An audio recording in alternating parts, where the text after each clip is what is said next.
우리인가 제자인가 라는 제목으로 하나님 말씀을 전하겠습니다. 신앙생활의 가장 기본이 되고 근간이 되는 것이 무엇입니까? 말씀 생활과 기도 생활이죠. 말씀의 자리, 기도의 자리를 지키는 일은 내가 돈 벌고 일하고 공부하는 일보다 더욱더 중요하다고 동의하는 사람이 그리스도입니다. 아멘. 내가 돈 벌고 일하고 공부하는 것보다 주님 앞에 말씀과 기도의 생활을 지키는 것이 더 중요하다고 인정하는 사람이 그리스도인입니다. 아멘. 그렇지만 그렇게 동의했다고 하더라도 지금 내가 돈 벌고 일하고 공부하는 것은 열심히 하면서 말씀 생활과 기도 생활을 게을리하고 있다면 실제로는 동의한 게 아닙니다. 그냥 입으로만, 그냥 겉으로만. 네, 그거 맞죠. 근데 실제로 안 하는 거는요, 동의한 게 아닙니다. 이거 분명히 아셔야 돼요. 나는 지금 음정 박자가 안 맞는 엉뚱한 신앙생활을 하고 있음을 기억하셔야 됩니다. 여러분 노래방에 가보셨습니까? 요즘에도 자주 출입하는 분이 있을 수도 있어요. 음악이 좋아서 그런 거니까. 저는 예전에 20대 초반에 노래방에 자주 갔습니다. 제가 술을 엄청 좋아했기 때문에 술과 노래방은 뗄래야 뗄 수 없는 그런 아주 중요한 장소였습니다. 제가 일본에 가서도 현지 가라오케를 갔습니다. 그래서 노래방이나 가라오케나 뭐 차이가 있겠어. 뭐 노래 부르는 거지. 아니에요. 가라오케 갔더니 반주 소리가 원음입니다. 20년 전이거든요. 근데 이 반주 소리가요, 레이저 디스크 예전에 큰 거 있었거든요. 큰 거 있었어요. 그거에다가 입력을 해가지고 돌리는데 음질이 그 가수 목소리만 빼고 반주 있잖아요. 똑같아요. 와, 그러니까 노래 부를 맛이 날까 안 날까요? 막 내가 무슨 그죠? 마이크 잡으면 가수인 것 같아요. 하면서 이렇게 불렀던 기억이 납니다. 그런데 그런 노래방에서 분위기 하는 사람이 누군지 아십니까? 음정 박자 안 맞는 사람. 근데 음정 박자 안 맞는 사람이 자신감이 있어. 음정 박자 안 맞는데 어디서 그 자신감인지 목소리를 얼마나 크게 부르는지. 게다가 마이크를 한번 잡으면 절대 안 넣습니다. 자기는 노래 굉장히 잘하는 줄 알고 있어요. 이러한 식으로 우리가 신앙생활을 할 수 있다는 겁니다.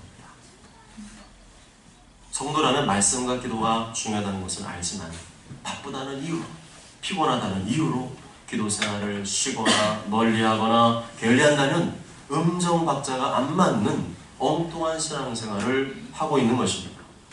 왜 말씀과 기도 생활이 나는 약할까? 저는 그 이유를 압니다. 이해합니다. 그 사정도 이해하고요.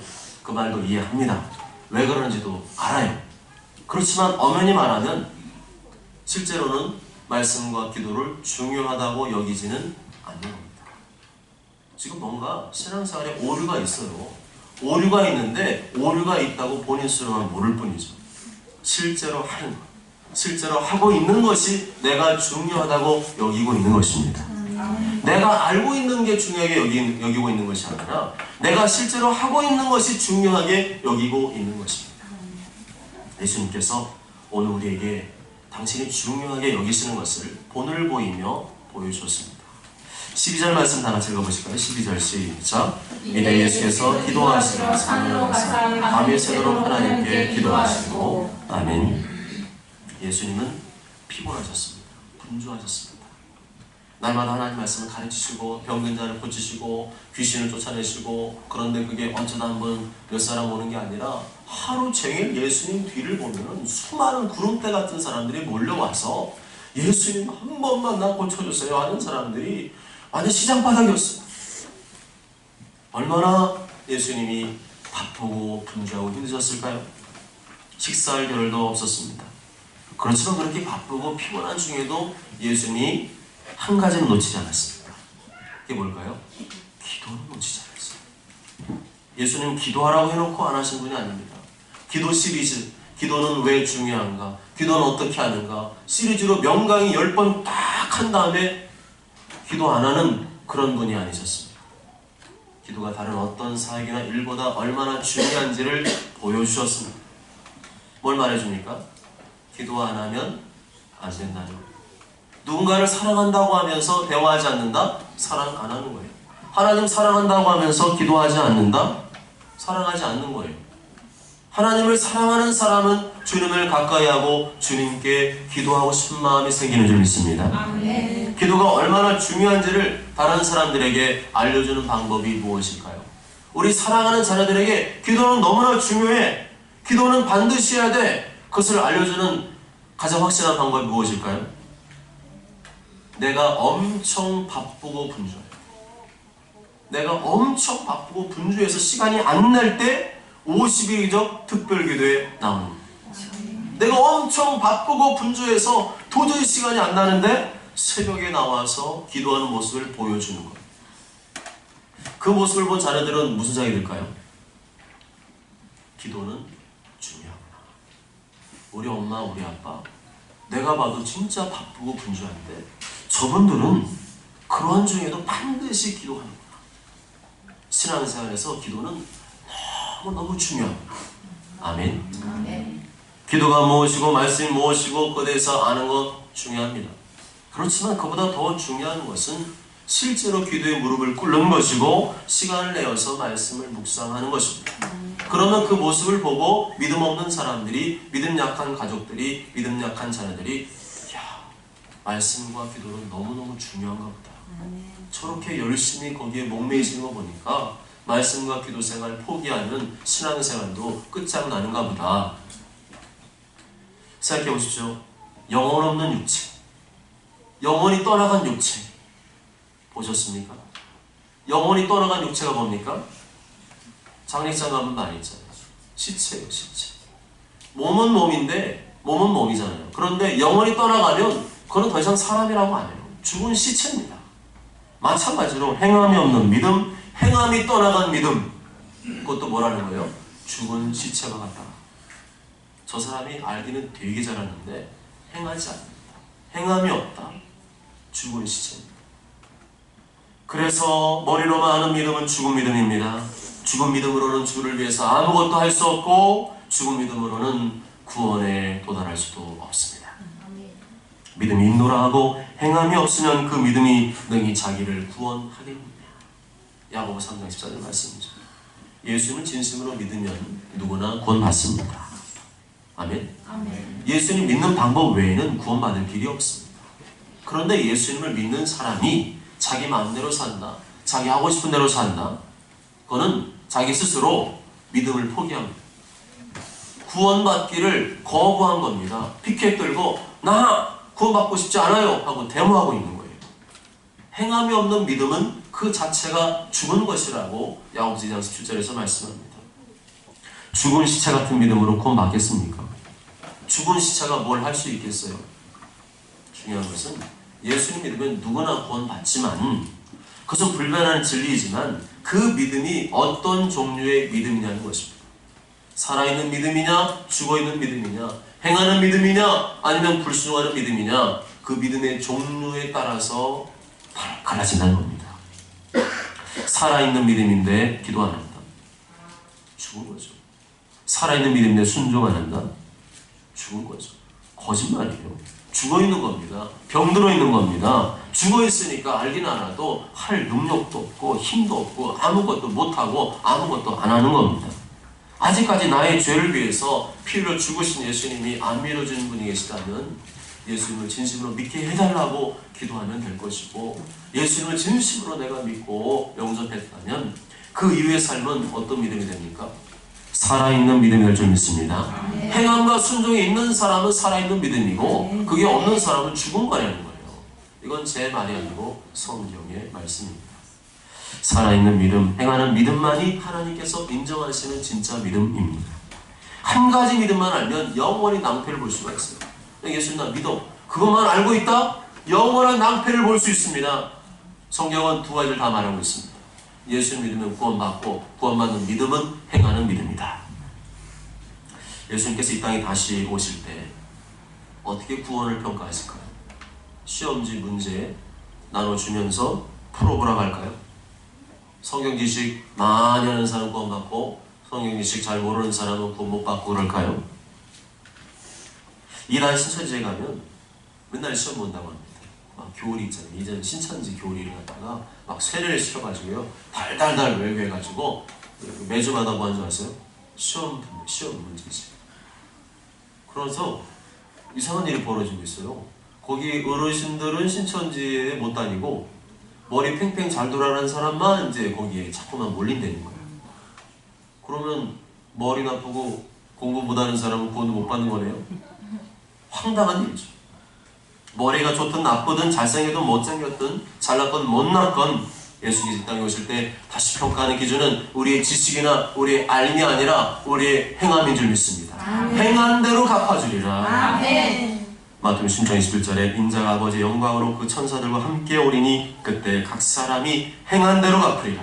계시록 22장 12절에 보라 내가 속히 오리니 내가 줄 상이 내게 있어 각 사람에게 그가 행한 대로 갚아주리라. 착각하면 안 됩니다. 그냥 믿음 있어 그거 믿음 아니라니까요.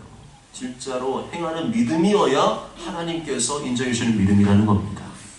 아는 대로 갚아주시는 게 아니라 행한 대로 갚아주신다. 아는 것은 아는 거고 지식은 지식이에요. 이거 두 개 섞다가 이상한 일이 벌어지는 거죠. 믿음은 지식이 아닙니다. 행하는 것입니다. 행하지 않는 믿음은 믿음이 아닙니다. 믿음은 보이지 않는 공기가 아닙니다. 믿음은 실체입니다. 믿음에 대해서 논문을 써가지고 믿음은 이런 것이라고 정의를 내리는 게 아니라 믿음은 실제로 보여지고 잡혀지는 것입니다.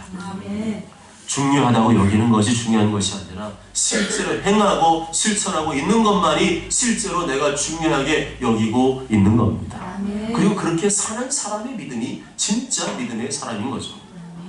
예수님 몸소 믿음 생활이 무엇인지를 보여줬습니다. 예수님 믿음 생활을 사실 할 필요가 없잖아요. 하나님 아들이시니까 뭐 그냥 굳이 애쓰시지 않으셔도 됩니다. 그런데 육신을 입고 오신 다음에 이 땅에 오셔서 인자로 오셨다고 하잖아요.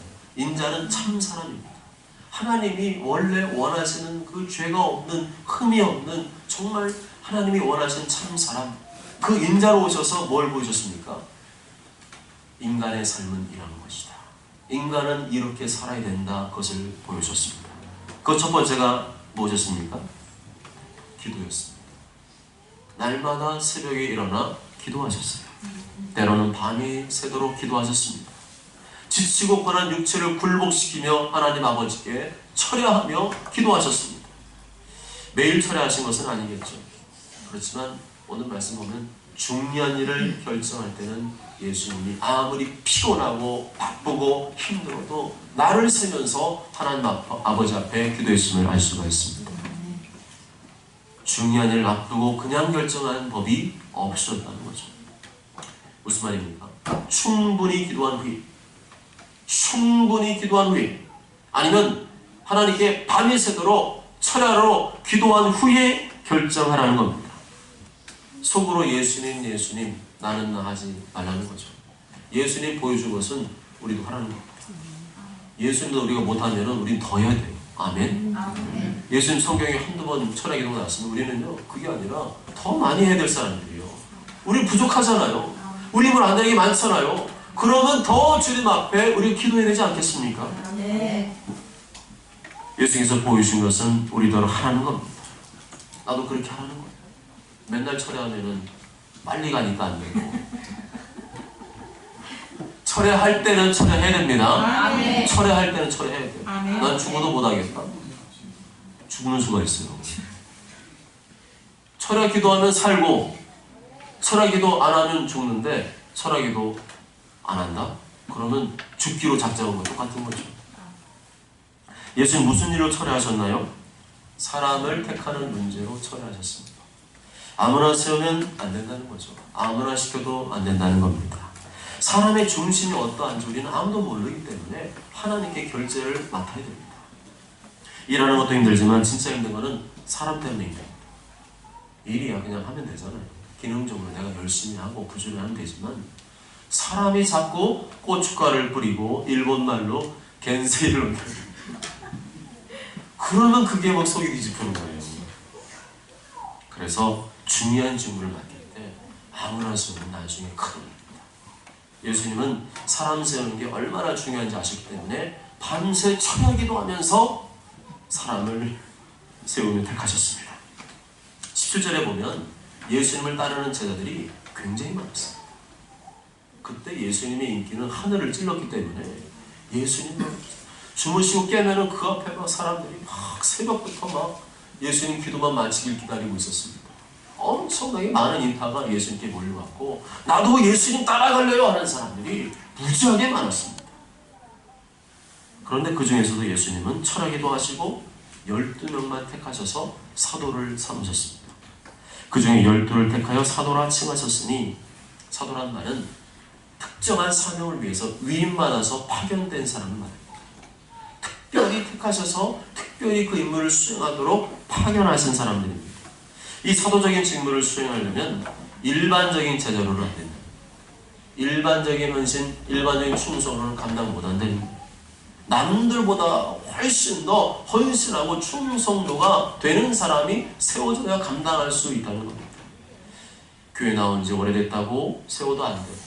신앙생활 오래 했다고 세워도 안 돼요. 그냥 겉으로 드러난 헌금생활, 봉사생활 잘한다고 세워도 안 되고 종합적으로 다 봐야 된다는 거죠. 그 사람의 신앙과 인격도 다 검토한 다음에 저 정도면 충분하다.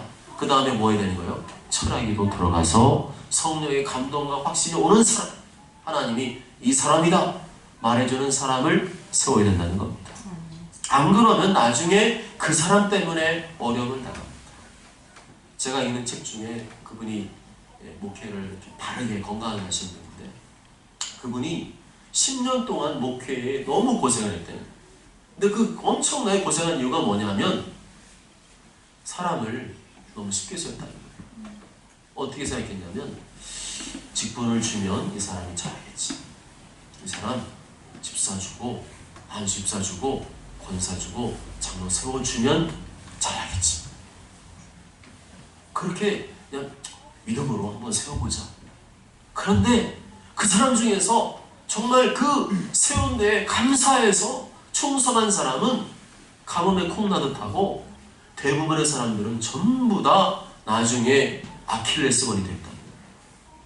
뭐 하자 그러면 반대하고 뭐 하자 그러면 안 하고 그런 사람들이 누구냐면 깜이 안 되는데 그냥 일단 세워놨더니 나중에 그 사람들이 교회 안에 큰 어려움을 일으켰다는 겁니다. 성경대로 해야 됩니다. 아멘. 감당할 만한 사람 아니면 차라리 안 세우는 게 나아요. 인간적이고 정치적이고 감정적이고 보상적인 이유로 세운다? 그 사람이 아킬레스건이 될 겁니다. 지금 청와대 왜 인사 때문에 난리가 났습니까? 인간적이고 정치적이고 보상적이고 인간의 정에 이끌려서 보상 심리를 해준 게 많잖아요. 누가 봐도 국민 누가 봐도 깜이 아닌데 나보다도 못한데 그런 사람을 장관으로 세워놓으면 어떻게 국정이 제대로 돌아가겠습니까? 교회에서 중직이 많아야 되는 법도 없고 중직이 적어야 된다는 법도 없습니다. 제가 섬겼던 교회들 보면 때가 되면 투표해서 세우더라고요. 정기적으로. 저는 그거 보면서 지금도 아니라는 생각합니다. 깜이 있어야 세우는 거지. 깜이 안 되는데 그냥 시간 흘러서 때 되면 무조건 세우더라고요. 결국에는요, 그 양반들이, 그분들이 교회에 어려움을 주고 그분 스스로도 차라리 그 직분을 안 받았던 게 더 하나님을 잘 섬길 수 있는 길인데 그렇게 돼서 교회에 누가 되고 하나님께 영광을 가리는 경우가 사실 알고 보면 굉장히 많습니다. 중직감이 되는 사람, 누가 봐도 그럴 만한 사람이 있다면 그 명단을 들고 그냥 세우면 안 되고 하나님께 가져가야죠. 하나님께 가져가서 하나님 누구입니까? 우리가 볼 때는 인간의 눈으로 볼 때는 이 사람이 딱 적임자인 것 같은데 하나님께서 보실 때 어떻습니까?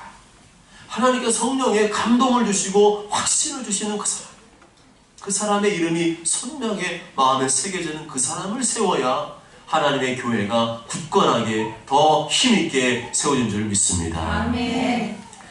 12명의 사도는 예수님 부활 선처하신 다음에 예수님이 이제 하늘로 올라가시잖아요. 그러면 예수님이 하셨던 그 일들을 감당해야 되고 그러니까 이게 복음을 감당해야 되고 주님의 교회를 감당해야 되는 사람들이기 때문에 아무나 세우면 큰일 나는 거죠. 그건 주님이 철학기도 하시면서 이 교회를 맡기는 거거든요. 교회를 맡기는 일인데 아무나 세운다? 이거 큰일 나는 거죠. 그 사람들의 명단이 14절에 16절까지 나오고 있습니다. 명단과 친해져야 돼요. 같이 한번 14절 16절 읽어보겠습니다. 시작. 곧 베드로라고 이름을 주신 시몬과 그의 동생 안드레와 야고보와 요한과 빌립과 바돌로메와 마테와 도마와 알페오의 아들 야고보와 셀롯이라는 시몬과 야고보의 아들 유다와 예수를 발자하는 유다라. 이 중에 의아한 인물이 하나 있죠. 바로 가룟유다입니다. 가룟유다는 예수님의 몸값을 노예 한 사람 몸값으로 팔아넘겼습니다. 은 30에 팔아넘겼어요. 아주 귀한 몸도 아니라 노예 몸값 은 30에 딸랑 노예 팔듯이 예수님을 팔아넘겼습니다. 배은망덕한 사람이죠. 돈에 눈이 멀어서 돈 때문에 예수님도 팔아먹고 신앙도 팔아먹고 교회도 팔아먹었습니다. 그런데 왜 이런 사람 뽑았을까? 그런 생각 안 해보셨나요? 예수님 몰랐을까요? 그 사람의 운명을 아셨을 거예요. 그런데 왜 세우셨을까? 처음부터 그런 거는 아닙니다. 처음부터 그런 사람은 아니었어요. 처음에는 잘했다는 거예요. 그 누구도 예수님이 택해 세울 때 그 사람이면 해야지. 유다? 그 사람이라면 세워야지. 이랬던 사람입니다. 게다가 가룟유다 어떤 사람이에요? 돈을 관리하는 회계였어요. 그러니까 그런 쪽으로 좀 자꾸 생각하면 안 되지만 후원금이 얼마나 많았을까. 예수님은 슈퍼스타이기 때문에 그 뒤만 잘 따라가면 나도 한 자리 얻을 수 있으니 그런 생각하는 사람 많았으니까 후원금이 우리 생각하듯이 몇십만 원 이런 게 아니라 굉장히 많은 액수를 쓸 겁니다. 근데 그 많은 돈을 맡긴다? 가룟유다는 다른 어떤 사람보다도 믿을 만한 사람이었고 성실한 사람이었고 정직한 사람이라고 인정을 받았을 겁니다. 정말 회계 맡겨도 저 사람은 돈 10원도 안 건드릴 거야. 이렇게 생각하는 사람이었을 겁니다. 그러던 그가 변질되었습니다. 오염되었습니다. 처음에는 안 그랬는데 자꾸 돈을 만질수록 돈 맛을 보게 되었어요. 욕심이 생기고 탐욕이 생겼습니다. 아무도 안 볼 때 금고에 몰래 한 장만 쳐들지 않았어요. 한 장만. 처음에는 막 간이 떨리는 것처럼 벌벌벌 떨리는데 나중에 한 장, 한 장. 처음엔 1,000원짜리였다가 5,000원짜리였다가 만원짜리였다가 어차피 한 장인데 5만원짜리 챙겼다가 나중에는 이제 간이 커져 안 들키니까 더 많은 돈을 슬쩍 요한복음 12장 6절에 보면 그는 도둑이라 돈깨를 맞고 거기 넣는 것을 훔쳐가미라 이렇게 말씀합니다. 왜 간혹 목사님들이나 장로님들 중에 돈 문제로 시끄러운 분이 계실까요? 그분들이 처음부터 그랬을까요? 처음부터 그러면 하나님 세우지도 않았겠죠. 처음에는 그렇지 않은 분들입니다. 순수하고 뜨겁고 열정적이고 주를 위해서 모든 것을 바치고 헌신했던 분들입니다. 그런데 언젠가부터 돈맛을 보면서 오염되고 희석되고 변질된 것입니다. 나중에는 그게 무뎌지니까 양심도 마비되고 어떤 죄의식도 느끼지 못하는 지경에 이르게 되었습니다. 하나님이 나를 세워주시는 것은 너무나 감사하고 영광스러운 일입니다. 나에게 직분을 주셨다. 그래서 너무나 감사하고 하나님께 영광을 돌릴 만한 일입니다. 그러나 그보다 더 중요한 것은 변함없이 가는 겁니다. 아멘. 아멘. 세워주셨다. 감사한 일이에요. 처음에는 폴짝폴짝 뛰면서 잘할 수 있습니다. 그런데 가면 갈수록 사람들이 어때요? 그 감격, 그 감사를 잃어버립니다. 그 다음에 다시 옛날로 눈 돌아가고요.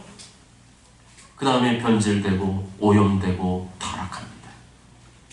그런데 그 세워주시는 것보다 더 중요한 것은 세워주시는 것은 잠깐이잖아요. 임직식 하면 그냥 세워지는 거예요. 예배 한번 드리면 세워지는 겁니다. 그런데 그런다고 자동적으로 그 직분을 수행하면 그건 아니에요.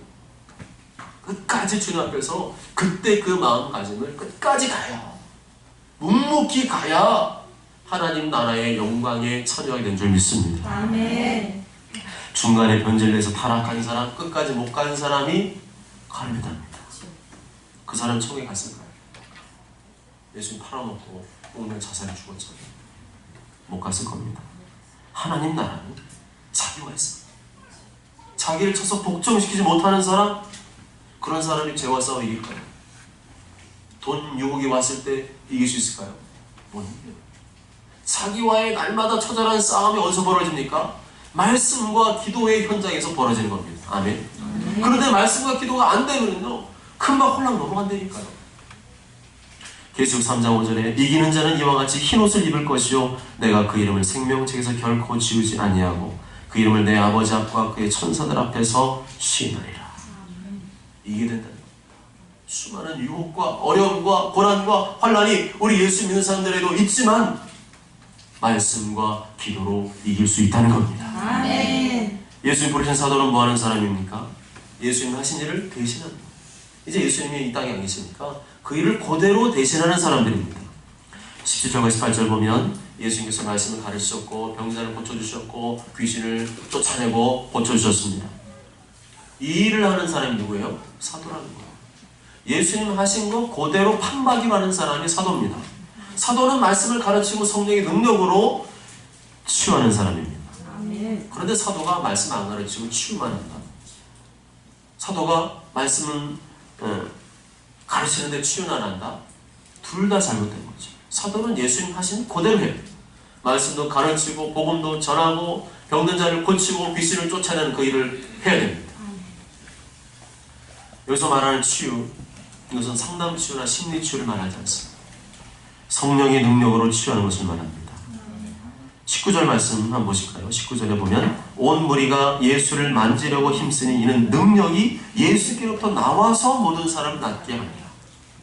병원에서 치유하는 게 아니고 또 상담, 심리 치유하는 게 아니라 무슨 치유라는 거예요? 능력 치유라는 겁니다. 아멘. 능력으로, 성령의 능력으로 치유하는 사역을 맡긴 게 바로 사도들이라는 거죠. 사도는 예수님께서 하신 일을 그대로 계승한 사람이에요. 그럼 누가 훌륭한 제자일까요? 예수님이 하신 것보다 되게 많이 하는 훌륭한 사람일까요? 아니에요. 진짜 오리지널 제자는 누구예요? 진짜 정말 그 족보가 있는 제자는 누구예요? 스승이 한 것을 그대로 100년이 지나고 200년이 지나고 300년이 지나도 그 국물 맛이 그대로 뽀얀 국물과 함께 그 국물 육수 맛이 그대로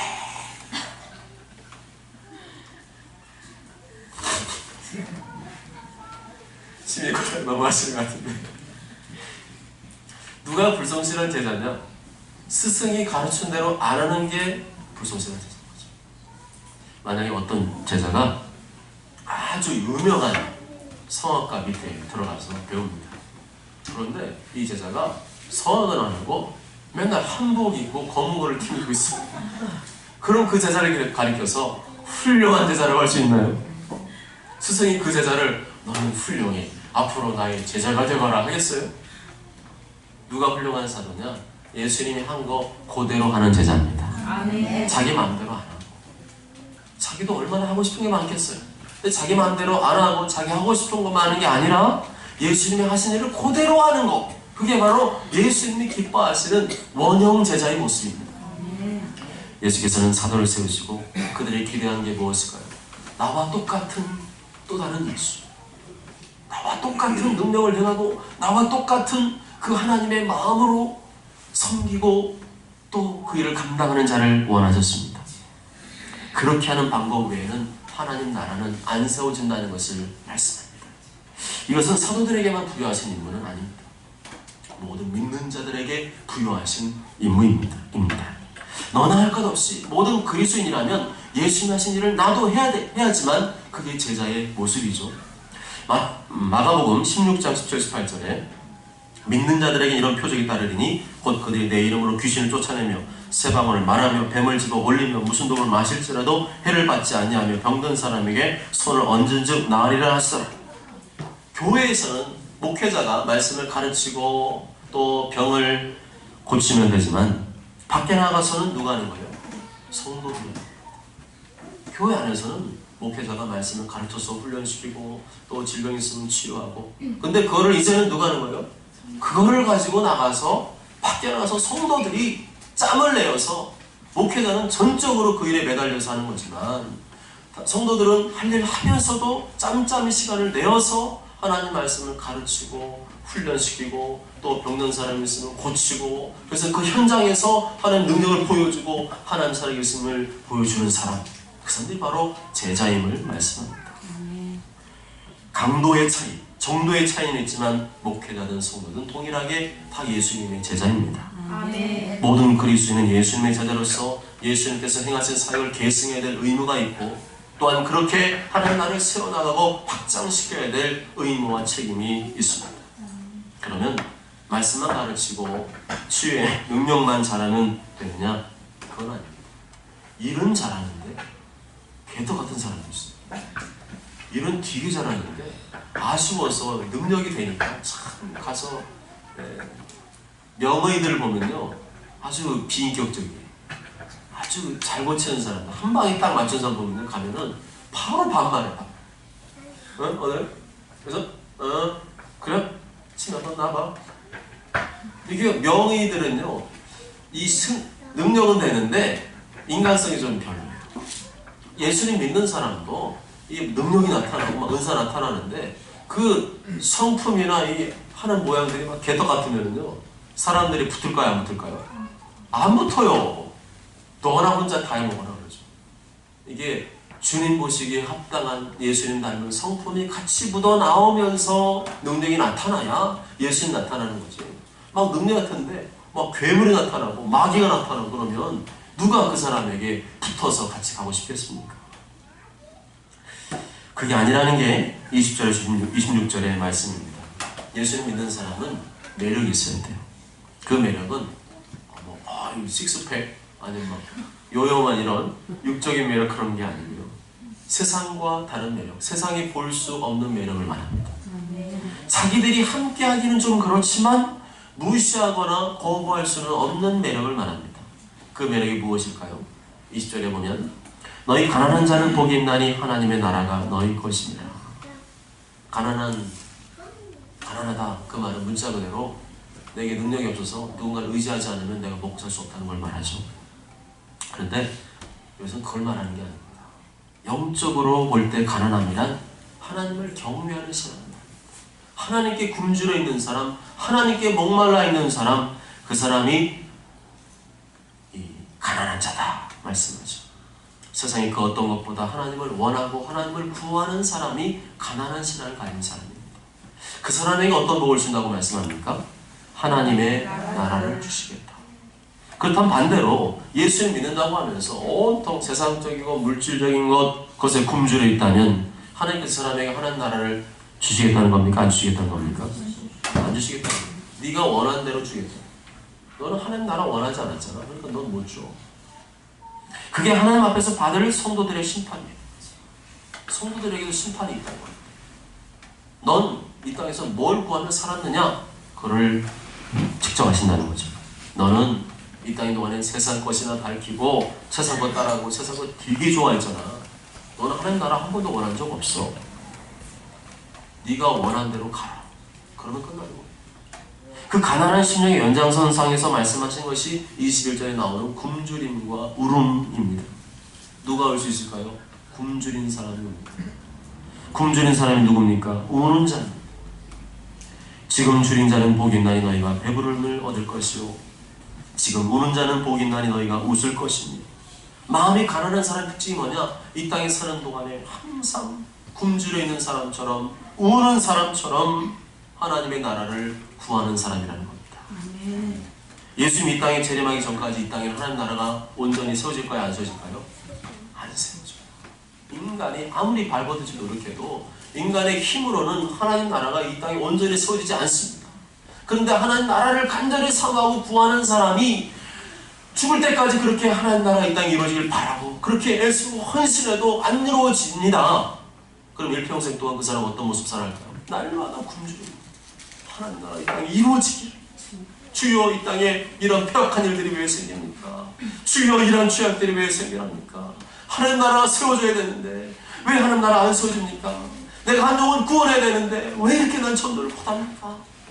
이러한 일반 세상의 울음소리가 아니라는 거죠. 그렇게 사는 사람이 예수님 재림 때 어떻게 된다고요? 하나님 나라는 그 사람의 것이 되는 거예요. 간절히 원했잖아요. 하나님 나라를 원했습니다. 영적인 배고픔과 목마름이 순식간에 채워지고 만족을 얻게 됩니다. 아멘. 모든 눈물이 그치고 주님과 함께 영원히 웃게 됩니다. 할렐루야. 그렇지만 그렇게 하나님 나라를 구하며 사는 것 만만한 일이 아닙니다. 22절과 23절 보실까요? 22절과 23절 시작. 인자로 말미암아 사람들이 너희를 미워하며 멀리하고 욕하고 너희 이름을 악하다여 버릴 때는 너에게 복이 있도다. 그날에 기뻐하고 기쁘라. 하늘에서 너의 상을 부르라. 그들의 조상의 선지자들이 이와 같이 하였느니라. 아멘. 하나님과 그 나라를 구하며 사는 일은 뭘 말해줍니까? 인자로 말미암아 속에서 힌트를 발견할 수 있습니다. 인자가 누굽니까?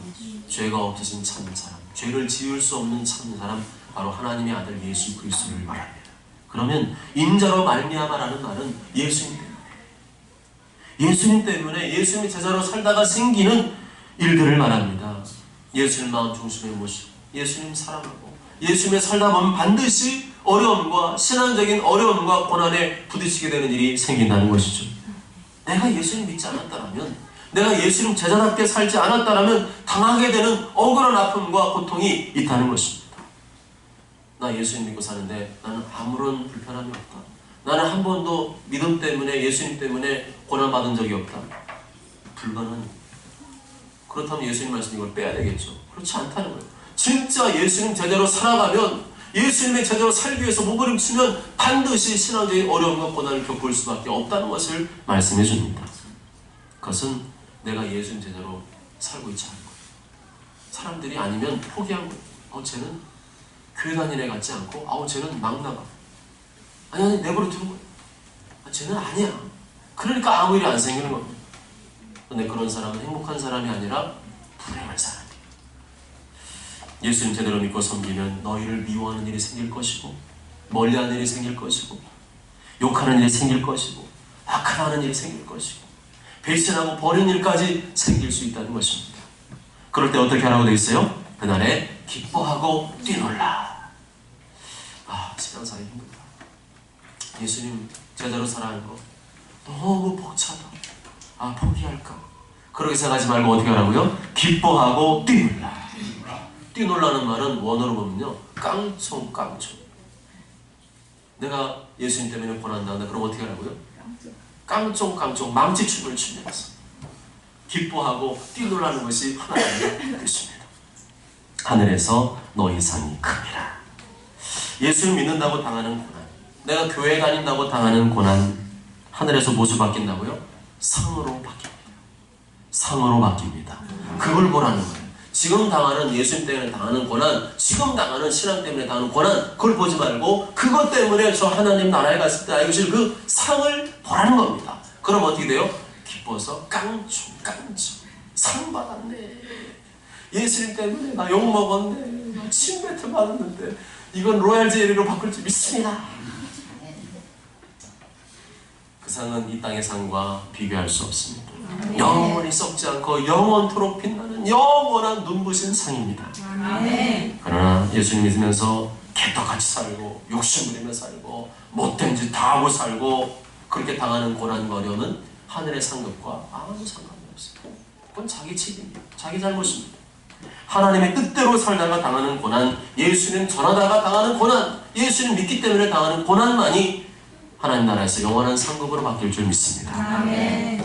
24절에서 26절까지는 반대로 그리스도인이, 예수 믿는 사람이 이렇게 살면 화가 있다고 말씀합니다. 화라는 표현은 비통과 애통의 표현입니다. 그들이 누굴까요? 부요한 자, 배부른 자입니다. 웃는 자입니다. 그들은 공통적으로 어떤 사람들이에요? 하나님 나라를 구하지 않은 사람, 나에게 다가올 저 하나님 나라를 구하지 않은 사람들, 단지 뭘 원했어요? 이 땅의 물질적인 부요함, 배부름, 만족함, 그것에 만족하고 기뻐하고 즐거워했던 사람들, 예수님 오실 때 어떻게 된다는 거예요?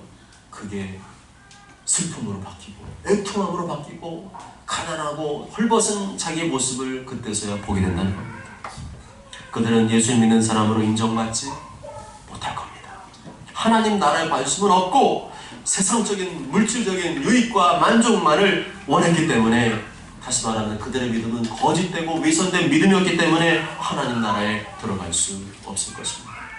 그들은 이미 이 땅에서 좋은 거 다 누리고 다 즐겼기 때문에 하나님 나라에도 못 들어가고 하나님으로부터 아무것도 받을 것이 없을 것입니다. 최종적으로 어떻게 된다는 거예요?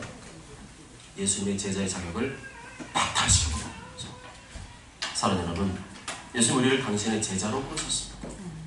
하나님의 자녀의 권세를 누리며 살되 예수님의 제자로 살라는 겁니다. 막 이렇게 막 찌그러지고 살고 막 그런 내용 같잖아요. 근데 그게 아니라 하나님의 자녀의 권세를 주십니다. 그 자녀의 권세로 어떻게 살라는 거예요? 예수님의 제자로서 살아가라. 이 땅에 복만 구하지 말고 먼저 예수님의 제자로 살고 하나님 나라에 충성하며 헌신하는 자로 살아가라. 그렇지만 그걸 알면서도 제자로 안 살고 나의 유익과 만족과 욕심만을 구하며 산다면 그 사람은 제자로 인정해주지 않는다는 겁니다. 그들은 제자가 아니기 때문에 어떤 일이 벌어질까요? 화가 있을 것이다. 그래서 말은 화는 영원한 애통과 비통을 말합니다. 영원히 슬피 울며 이를 가는 일이 그들에게 펼쳐질 것입니다. 나를 아무것도 아닌데, 우리 아무것도 아니잖아요. 아멘? 우리 아무것도 아닙니다. 아멘. 막 있는 거 다, 그죠? 다 드러내서 보면 우리 아무것도 아니에요. 우리는 구원받을 그런 자격이 안 되는 사람입니다. 그런데 하나님께서 성령으로 내 마음을 감동하시고 예수님 믿게 해주셔서 그 믿음으로 이제 천국에 갈 수 있는 길이 열렸습니다. 그럼 이제 어떻게 살아야 될까요? 그 은혜 너무 감사해서 예전의 삶을 이제 집어치우고 하나님 나를 위해서 나 구원받았으니 하나님 나라가 내 앞에 다가오고 있다. 이 땅에서 내가 주를 위해 죽을지언정 내가 주를 위해서 예수님 제자로 살다가 죽으리라. 아멘. 아멘. 이렇게 주님의 나라를 향한 목마름과 갈증으로 불타오르는 사람, 그리고 날마다 하나님 나라가 이 땅에 이루지 않는 것에 대해서 애통하며 슬피우는 사람, 하나님의 마음을 가진 자, 그 사람이 바로 천국을 소유한 사람인 줄 믿습니다. 아멘. 모두 저는 모두가 예수님 믿고 복받기만을 바라는 인생입니다.